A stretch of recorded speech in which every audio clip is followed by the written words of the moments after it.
Бәріңізге сәлем, менің каналыма қош келдіңіздер. Бұл видеода сіздерге морковный бисквит жасауды көрсететін боламын. Өте ерекше бисквит, міндетті түрде осы рецептпен жасап көріңіздер.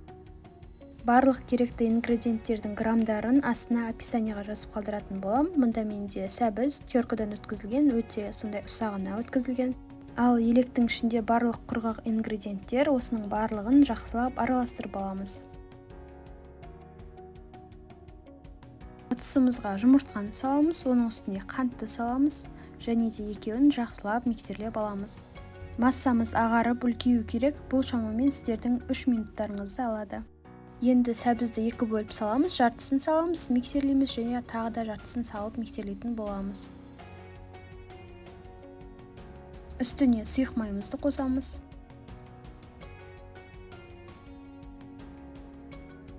Барлық құрғақ ингредиенттерімізді қосып, осындай лопатканың көмегімен бір бағытта араластырамыз. Бұны біз 2 бірдей формада 20 диаметрде пісіреміз. Алдымен таразыда өлшеп, тестаны мен 2-ге бөліп алдым. Пісірмес бұрын алдымен ыдыстың салмағын біліп аламыз, содан кейін ол салмақты алып тастайтын боламыз. Енді 180 градуста шамамен 20-25 минуттай піседі. Әркімнің пеші әртүрлі, сондықтан 30-35 минутта пісуі мүмкін. Құрғақ зубочистка болғанша пісіріп аламыз.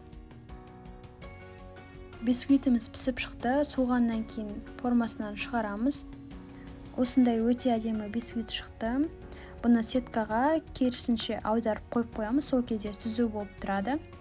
Бұл бисквит бізде өте ерекше морковный тортқа арналған, өте дәмді болып шығады. Енді мен 2 бисквитті ортасынан 2-ге бөліп, осылай 4 қорытты жасадым.